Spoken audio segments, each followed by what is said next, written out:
Hello friends, this is SP Singh and welcome to smarter everyday. प्यारे दोस्तों, बात करेंगे सीटेट दिसंबर 2024 को टारगेट करते हुए हमारी एसएसटी की क्लासेस कंटिन्यू हैं, जिसमें आज हमारी ये ज्योग्राफी की क्लास रहेगी। और ये जो चैप्टर 6 आप देख पा रहे हैं, ये क्लास 6 की जो हम ज्योग्राफी पढ़ रहे हैं उसका ये चैप्टर 6 है। और क्लास 6 की ज्योग्राफी इसी के साथ कंप्लीट हो जाएगी। ठीक है, यानी कि इस चैप्टर के बाद अगर आपने ये 6 चैप्टर सभी पढ़े हैं, इसका मतलब है कि आपने कक्षा 6 की जो भूगोल की एनसीईआरटी है उसको आपने कंप्लीट कर लिया।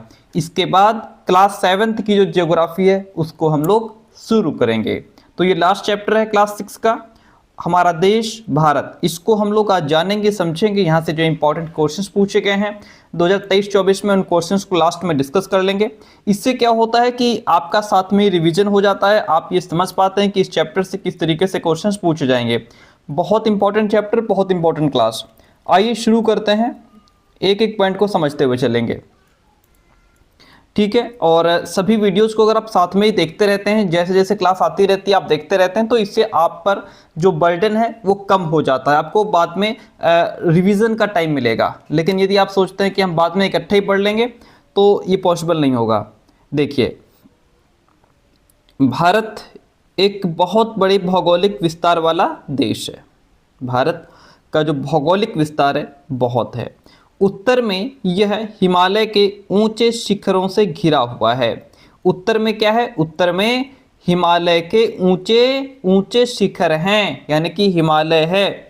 पश्चिम में अरब सागर है। पश्चिम में क्या है? पश्चिम में अरब सागर है। पूरब में बंगाल की खाड़ी है। अगर आप ऐसे बनाएंगे तो ये पूरब हो गया, ये पश्चिम हो गया, ये उत्तर हो गया, ये दक्षिण हो गया। पूरब में पश्चिम में अरब सागर है, ये पश्चिम है, इधर अरब सागर हो गया। पूरब में बंगाल की खाड़ी इधर हो गई। ठीक है, दक्षिण में हिंद महासागर है, इधर क्या है? इधर हिंद महासागर है। ठीक है, और उत्तर में हिमालय है, यहाँ पे इधर उत्तर में क्या है? हिमालय है। भारतीय प्रायद्वीप के तटों पर लहराते हैं। ये प्रायद्वीप क्या होता है? प्रायद्वीप स्थल का वो भाग होता है जो 3 तरफ से जल से घिरा होता है। कितने तरफ से जल से घिरा होता है? 3 तरफ से जो जल से घिरा होता है उसे हम प्रायद्वीप कहते हैं। आइए अब आगे कुछ इंपॉर्टेंट चीजों को समझते हैं। भारत के अगर क्षेत्रफल आपसे पूछ ले तो क्या बताएंगे? भारत का क्षेत्रफल 32.8 लाख वर्ग किलोमीटर है। उत्तर में लद्दाख से लेकर दक्षिण में कन्याकुमारी तक इसका विस्तार लगभग 3200 किलोमीटर है। लाइन को लिखते चलिए, एक एक लाइन बहुत इंपॉर्टेंट है। पूरब में अरुणाचल प्रदेश से लेकर के पश्चिम में कच्छ तक इसका जो विस्तार है वो लगभग 2900 किलोमीटर तक है। यानी कि दक्षिण में कन्याकुमारी, लद्दाख से कन्याकुमारी तक की जो दूरी है 3200 किलोमीटर है। और पूर्व में अरुणाचल प्रदेश से लेकर के पश्चिम में कच्छ तक इसका जो विस्तार है वो 2900 किलोमीटर तक है। ऊंचे ऊंचे पर्वत, भारतीय महामरुस्थल, उत्तरी मैदान, असमान पठारी सतह, तटीय भाग एवं द्वीप समूह स्थल रूपों की विभिन्नता को दर्शाते हैं। कि जो स्थल रूपी विभिन्नता है, कहीं पे गड्ढे हैं, कहीं पे ऊंचाई है, कहीं पे रेगिस्तान है, कहीं पे हरा हरा मैदान है, इस तरीके का जो तटीय भाग है वो दर्शाते हैं। यहाँ जलवायु, वनस्पति, वन्य जीवों के साथ साथ भाषा एवं संस्कृति में भी बहुत भिन्नता है। ठीक है, हमारी लैंग्वेजेस में डिफरेंसेस है, हमारी संस्कृति सभ्यता में डिफरेंसेस देखने को मिलता है। इस भिन्नता में भी हम एकता को पाते हैं। इसीलिए तो कहा गया है कि अनेकता में एकता। हमारे भारत में अनेकता होते हुए भी एकता दिखती है।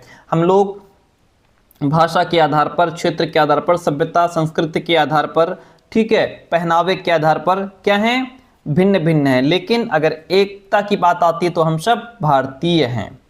ठीक है, एकता को पाते हैं जो हमारी परंपराओं में दिखती है। यही कारण है कि हम एक राष्ट्र में बंधे हुए हैं। वर्ष 2011 से अब तक क्या कहता है पॉइंट? वर्ष 2011 से अब तक भारत की आबादी 120 करोड़ से अधिक हो चुकी है। अभी तो 140 करोड़ के लगभग हो गई है। यह चीन के बाद विश्व का दूसरा सबसे अधिक जनसंख्या वाला देश है, लेकिन वर्तमान में भारत चीन से आगे है। भारत चीन से आगे निकल चुका है। ठीक है, इतना ध्यान रखिएगा। आगे बढ़ते हैं, स्थिति की बात कर लेते हैं। कहता है कि भारत उत्तरी गोलार्ध में स्थित है। कहाँ है भारत? कहाँ स्थित है भारत? उत्तरी गोलार्ध में स्थित है। हमने आपको इस चित्र के माध्यम से बहुत कुछ समझाया हुआ था, और ये ऐसी पिक्चर है, ऐसी इमेज है, ये यहाँ से बहुत सारे प्रश्न पूछे जाते हैं। हमारा भारत कहाँ है? उत्तरी गोलार्ध में स्थित है। उत्तरी गोलार्ध का मतलब है इस साइड में। ठीक है, ये विषुवत रेखा है, विषुवत वृत्त है, जहाँ से उत्तरी, इधर ये उत्तर भाग है, इधर का ये भाग दक्षिणी भाग है। तो हमारा भारत कहाँ है? हमारा भारत इधर उत्तरी गोलार्ध में स्थित है। कहाँ है? उत्तरी गोलार्ध में। अगला पॉइंट कहता है कर्क रेखा 23.5 डिग्री उत्तर देश के लगभग मध्य भाग से होकर गुजरती है। यानी कि जो कर्क रेखा है वो हमारे भारत देश के लगभग बीच भाग से होकर के गुजरती है।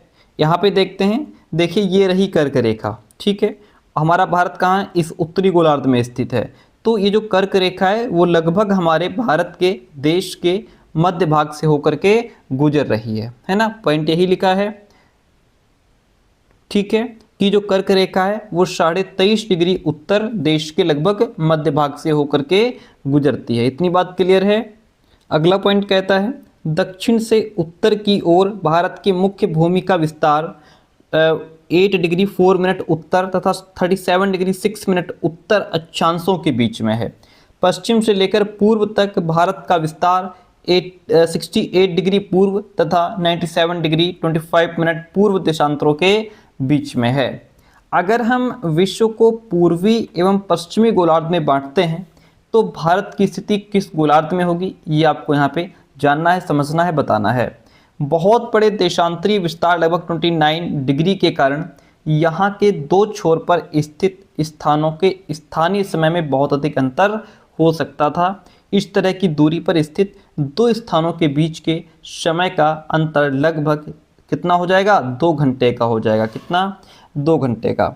जैसा यहाँ पे लिखा हुआ है कि जैसा कि आप पहले पढ़ चुके हैं कि प्रत्येक 1 डिग्री देशांतर के लिए स्थानीय समय में 4 मिनट का अंतर होता है। 1 डिग्री पर 4 मिनट का अंतर होता है, ये हमने शुरुआत में ही पढ़ा था। पश्चिम में गुजरात की अपेक्षा पूर्व के अरुणाचल प्रदेश में सूर्योदय लगभग 2 घंटे पहले होता है। आपसे यहाँ से प्रश्न पूछ सकता है, तो ध्यान रखिएगा कि पश्चिम में गुजरात की अपेक्षा पूर्व के अरुणाचल प्रदेश में जो सूर्योदय है वो लगभग कितना? 2 घंटे पहले होता है। और ये भी हम पहले पढ़ चुके हैं कि 82 डिग्री 30 मिनट पूर्व देशांतर के स्थानीय समय को भारत का मानक समय माना गया है, और इस याम्योत्तर को भारत का मानक याम्योत्तर भी कहा गया है। अब भारत के कुछ पड़ोसी देश हैं, आइए इनको समझते हैं। 7 देशों की स्थलीय सीमाएं हमारे भारत से जुड़ी हुई हैं। कौन कौन से देश हैं? यहाँ पे इसको समझिएगा। ये देखिए, ये हमारा भारत है। ये क्या है? ये पूरा क्या है? भारत है। ठीक है, ये यहाँ तक भारत है। अब इसमें क्या है? पहला तो आपका पाकिस्तान हो गया, नेपाल हो गया, 2 हो गए। यहाँ से अगर आप देखेंगे तो देखिए अफगानिस्तान भी जुड़ रहा है, 3 हो गए। ये आपका नेपाल तिब्बत हो गया, 4 हो गए। ठीक है, यहाँ से ये चीन हो गया, 5 हो गए। इधर भूटान हो गया, 6 हो गए। बांग्लादेश 7 हो गए। ठीक है, तो इस तरीके से इसको हम, ये हमारे 7 जो है कि पड़ोसी देश हैं। आगे बढ़ेंगे। नेक्स्ट पॉइंट देखिए, लिखा है कि दक्षिण में समुद्र में स्थित 2 द्वीप कहाँ स्थित हैं? समुद्र में हैं। 2 द्वीप हैं, श्रीलंका और मालदीव, ये हमारे पड़ोसी हैं। पाक जल संधि भारत को श्रीलंका से अलग करती है। देखिए ऊपर आपको दिखाते हैं, ये यहाँ भी देख सकते हैं और इस मैप में भी देख सकते हैं।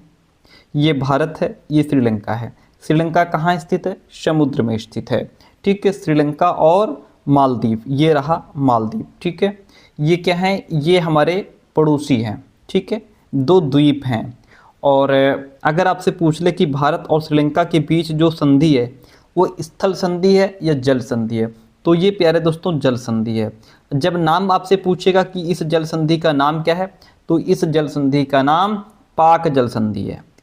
ठीक है, भारत और श्रीलंका के बीच जो जल संधि है इसका नाम पाक है, पाक जल संधि। ठीक है। पाक जल संधि भारत और श्रीलंका को एक दूसरे से अलग करती है। राजनीतिक और प्रशासनिक विभाजन को समझिए। देखिएगा, भारत एक विशाल देश है। प्रशासनिक क्रियाकलापों के लिए देश को 28 राज्यों और 8 केंद्र शासित प्रदेशों में बांटा गया है। दिल्ली भारत की राजधानी है। राज्यों का निर्माण मुख्यतः भाषाओं के आधार पर हुआ है। राज्यों का निर्माण मुख्य रूप से किसके आधार पर हुआ है? तो राज्यों का निर्माण मुख्य रूप से भाषाओं के आधार पर हुआ है। अभी जब हम ये मानक समय पढ़ रहे थे तो यहाँ पे एक पॉइंट छूट गया है। ये कह रहा है कि बड़े देश जिनका विस्तार पूर्व से पश्चिम की ओर बहुत अधिक होता है, वहाँ पूरे देश का मानक समय एक नहीं होता। संयुक्त राज्य अमेरिका में 7 एवं कनाडा में 6 मानक समय हैं। ध्यान रखिएगा, यूएसए में यानी संयुक्त राज्य अमेरिका में कितने मानक समय हैं? 7। कनाडा में कितने मानक समय हैं? 6 मानक समय हैं। ठीक है, चलिए अब आगे बढ़ते हैं यहाँ से। तो राज्यों का जो निर्माण है मुख्यतः भाषाओं के आधार पर हुआ है। अब भौतिक विभाजन की बात कर लेते हैं। भारत में पाई जाने वाली भौतिक आकृतियाँ विभिन्न प्रकार की हैं, जैसे पर्वत हो गए, पठार हो गए, मैदान हो गए, तट हो गए, द्वीप समूह हैं। ठीक है, ये क्या हैं? ये अलग अलग प्रकार की भौतिक आकृतियाँ हैं। अब आगे समझिए। देखिए, उत्तर में बर्फ़ से ढका हिमालय संतरी का काम करता है। हिम प्लस आलय का मतलब होता है बर्फ़ का घर। हिम का मतलब होता है बर्फ़, आलय का मतलब होता है घर, तो ये हो गया बर्फ़ का घर। हिमालय पर्वत को 3 मुख्य समानांतर श्रृंखलाओं में बांटा जाता है। सबसे उत्तर में स्थित जो श्रृंखला है उसको वृहत हिमालय या हिमाद्री कहते हैं। इसी श्रृंखला में विश्व की सबसे ऊंची शिखर हैं मध्य हिमालय या हिमाचल, हिमाद्री के दक्षिण में स्थित है। बहुत से लोकप्रिय पहाड़ी स्थान यहाँ पे स्थित हैं। 5 पहाड़ी स्थानों के नाम का आप पता लगा सकते हैं। शिवालिक ये सबसे दक्षिण में स्थित श्रृंखला है। कितनी श्रृंखलाओं में इसको बांटा गया है? तो हिमालय पर्वत जो है इसको 3 श्रृंखलाओं में, 3 मुख्य समानांतर श्रृंखलाओं में बांटा गया है। एक है आपका वृहत हिमालय या हिमाद्री, दूसरा है मध्य हिमालय या हिमाचल, तीसरा है शिवालिक। ये ध्यान रखिएगा। पॉइंट कहता है कि हिमालय के दक्षिण में भारत का उत्तरी मैदान स्थित है। भारत का उत्तरी मैदान कहाँ स्थित है या किस दिशा में स्थित है? हिमालय के दक्षिण में स्थित है। ये मैदान समतल और सपाट हैं। ये मैदान सिंधु, गंगा, ब्रह्मपुत्र और इनकी सहायक नदियों के द्वारा लाए गए जलोढ़ निक्षेपों से बने हैं। ये जलोढ़ निक्षेप क्या होते हैं? यहाँ पे देखिए, जलोढ़ निक्षेप ये नदियों के द्वारा लाई गई बहुत महीन मिट्टी होती है। नदियों के द्वारा लाई गई बहुत महीन मिट्टी होती है और नदी बेसिन में ये निक्षेपित कर दी जाती है, जिसे हम जलोढ़ निक्षेप कहते हैं। इतनी बात क्लियर होती है? Very good. आगे बढ़ते हैं, नेक्स्ट पॉइंट को समझते हैं। तो नदियों के ये जो मैदान हैं वो खेती के लिए उपजाऊ भूमि प्रदान करते हैं। यही कारण है कि इन मैदानों में जनसंख्या अधिक है। भारत के पश्चिमी भाग में भारतीय महामरुस्थल स्थित है। भारतीय महामरुस्थल भारत के किस भाग में स्थित है? तो भारत के पश्चिमी भाग में भारतीय महामरुस्थल स्थित है। यह शुष्क, गर्म और रेतीला स्थल है। यहाँ वनस्पति की मात्रा बहुत कम है। उत्तरी मैदानों के दक्षिण में प्रायद्वीपीय पठार स्थित है। प्रायद्वीपीय पठार कहाँ स्थित है? तो ये उत्तर मैदानों के दक्षिण में प्रायद्वीपीय पठार स्थित है। इन लाइनों को नोट कर लेना और रिपीट कर लेना। इसकी आकृति जो है वो त्रिभुज के आकार की है। इसका धरातल काफ़ी ऊंचा नीचा है। इस क्षेत्र में बहुत सी पहाड़ी श्रृंखलाएं और घाटियां स्थित हैं। इसके उत्तर पश्चिम में अरावली श्रृंखला स्थित है, जो विश्व की सबसे पुरानी श्रृंखला है। विश्व की सबसे पुरानी श्रृंखला का नाम अरावली श्रृंखला।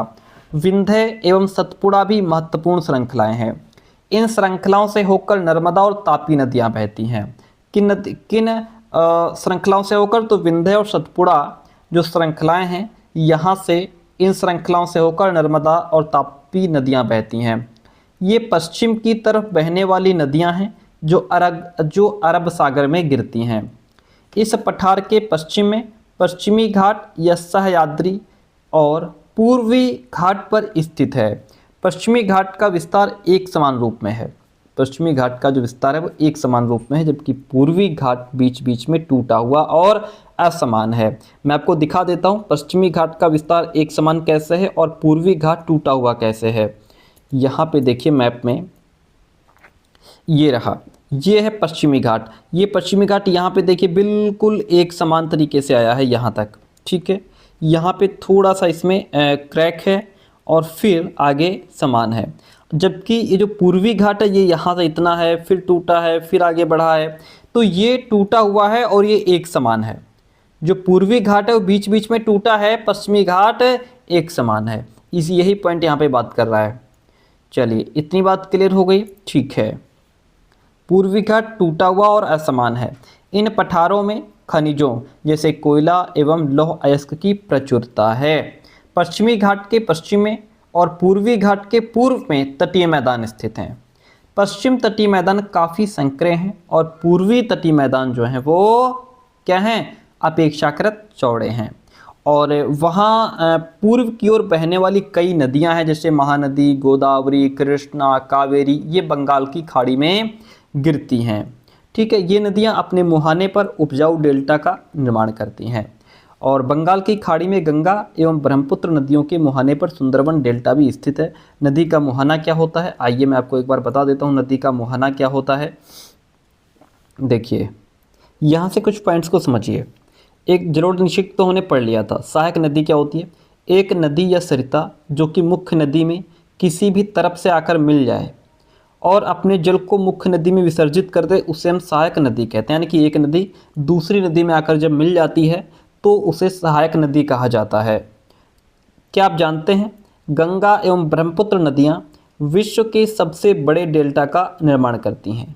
विश्व के सबसे बड़े डेल्टा का निर्माण करने वाली नदियाँ कौन सी हैं, गंगा और ब्रह्मपुत्र, जिसे सुंदरबन डेल्टा कहा जाता है। इस डेल्टा की आकृति त्रिभुज के आकार की है। डेल्टा स्थल का वो भाग है जो नदी के मुहाने पर बनता है। नदी का मुहाना क्या होता है, जहाँ नदियाँ समुद्र में प्रवेश करती हैं। समुद्र हो या कोई बड़ी जलराशि, जैसे बंगाल की खाड़ी हो गई, कोई खाड़ी हो सकती है, समुद्र हो सकता है, सागर, महासागर, जहाँ नदियाँ इनमें प्रवेश करती हैं उस जगह को नदी का मुहाना कहा जाता है। ओके, चलिए इतनी बात क्लियर हो गई। नदी का मुहाना भी आपने समझ लिया। अब आगे बात करेंगे। देखिएगा भारत में दो द्वीप समूह भी हैं। एक तो आपका लक्षद्वीप द्वीप समूह अरब सागर में स्थित है। वही लक्षद्वीप द्वीप समूह जो अभी काफ़ी चर्चा में रहा, मोदी जी जिसके किनारे कुर्सी डाल के बैठे थे, ये केरल के तट से कुछ दूर स्थित प्रवाल द्वीप है। अंडमान एवं निकोबार द्वीप समूह भारत से दक्षिण पूर्व दिशा में बंगाल की खाड़ी में स्थित है। तो अब आगे ये नहीं है। सुनामी एक विशाल सागरीय तरंग है जो समुद्र तल पर भूकंप के कारण उत्पन्न होती है। सुनामी क्या है, सुनामी एक विशाल सागरीय तरंग होती है जो क्या है, समुद्र तल पर भूकंप के कारण उत्पन्न होती है। ठीक है, इतनी बात क्लियर है। चलिए अब हम आपको इसके कुछ क्वेश्चंस कराते हैं। प्रश्न ये पूछा गया है कि दक्कन पठार अपने पश्चिमी भाग पर, अब आप पहले मैप में दक्कन पठार ढूंढेंगे, फिर पश्चिमी भाग उसका ढूंढेंगे, उस पर वो कौन सी भौतिक विशेषता से जुड़ा हुआ है। आइए इसका आंसर दिखाते हैं। ये देखिए यहाँ पे लिखा है, पहले आपको लिखा हुआ पढ़ा दें फिर हम मैप में भी दिखा देंगे। तो कह रहा है कि इस पठार के पश्चिम में पश्चिमी घाट या सह्याद्री और पूर्व में पूर्वी घाट स्थित है। पश्चिम घाट का विस्तार एक समान है और पूर्वी घाट बीच बीच में टूटा हुआ और असमान है। तो ये किस भौतिक विशेषता से जुड़ा है, सह्याद्री से जुड़ा हुआ है। इस मैप में देखिए ये रहा आपका दक्कन पठार, ठीक है, ये दक्कन पठार है। इस पठार के पश्चिम में देखिए, इधर ये देखिए, इस पठार के पश्चिम में क्या है, पश्चिम में पश्चिमी घाट है। पश्चिमी घाट ये रहा, ये देखिए ये आया पश्चिमी घाट, ये रहा, ये लिखा, ये पश्चिमी घाट या इसी को सह्याद्री भी कहते हैं। ठीक है, पश्चिमी घाट या सह्याद्री। और पूर्व में क्या है, पूर्वी घाट है। ये देखिए ये रहा पूर्वी घाट, इधर पूर्व में आइए तो ये लिखा पूर्वी, ये लिखा घाट, ये इसका पूर्व में पूर्वी घाट है। ठीक है, पश्चिमी घाट का जो विस्तार है वो एक समान है, यानी कि ये एक समान है, ये यहाँ तक ब्रेक नहीं है। पूर्वी घाट बीच बीच में टूटा हुआ और असमान है। तो ये जो दक्कन पठार है वो अपने पश्चिम भाग पर कौन सी भौतिक विशेषता से जुड़ा है, तो ये पश्चिमी घाट यानी कि सह्याद्री भी इसको कहते हैं, इसके माध्यम से ये जुड़ा हुआ है। इसलिए जो ऑप्शन यहाँ पे सी रहेगा वह आपका राइट हो जाएगा। अगले प्रश्न की तरफ बढ़ेंगे तो प्रश्न कहता है कि नदी का मुहाना क्या होता है। अभी आपने जस्ट पढ़ा है नदी का मुहाना क्या होता है। वह स्थान जहाँ से नदी का उद्गम हो वो मुहाना नहीं कहलाता। वह स्थान जहाँ एक नदी दूसरी नदी से मिलती है। ये आपको कई जगह राइट मिल जाएगा लेकिन ये सही ऑप्शन नहीं है। वह स्थान जहाँ कोई नदी किसी अन्य जलराशि से मिलती हो उसे नदी का मुहाना कहते हैं। अन्य जलराशि यानी कि जो बड़ी जलराशि हो, जैसे समुद्र हो गया, सागर हो गया, महासागर हो गया, कोई खाड़ी हो गई, वहाँ पे जब कोई नदी किसी इनसे मिलती है तो उसे नदी का मुहाना कहते हैं। मैं आपको इसकी इमेज भी दिखा देता हूँ नदी के मुहाने की। देखिए यहाँ पे आप देख पा रहे होंगे, इधर ये समुद्र है, ठीक है। ये नदी यहाँ पे आ रही है, ये नदी बहती हुई आ रही है और यहाँ पे आकर के समुद्र में विलय हो जाती है, मिल जाती है।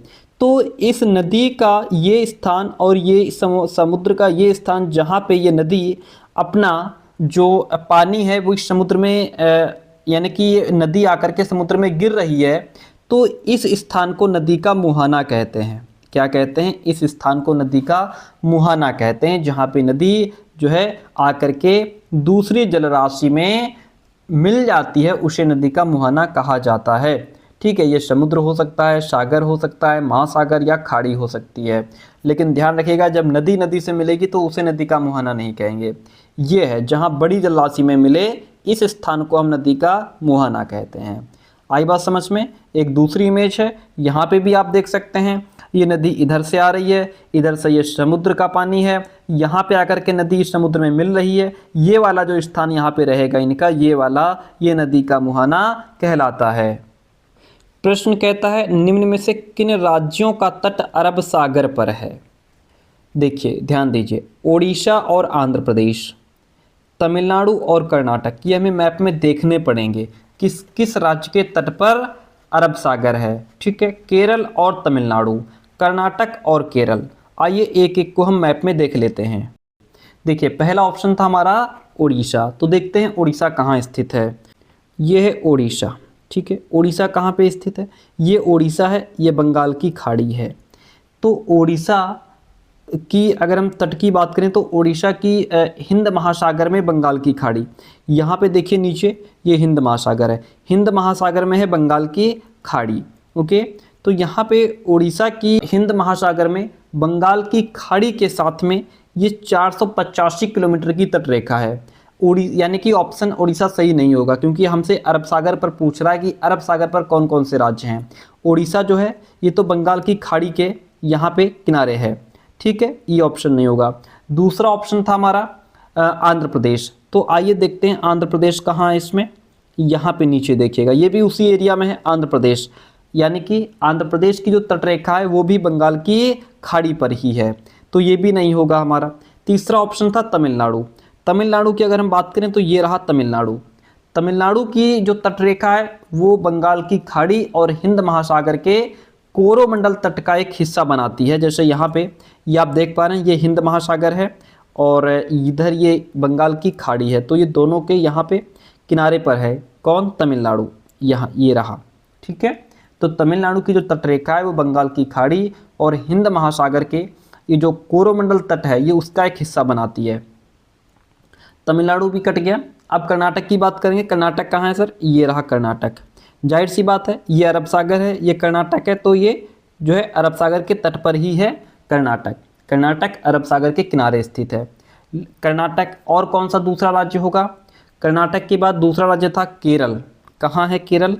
ये रहा, और ये है अरब सागर। तो जाहिर सी बात है जो केरल है वो भी अरब सागर के तट पर ही है, तो हमारा राइट आंसर कर्नाटक और केरल हो जाएगा।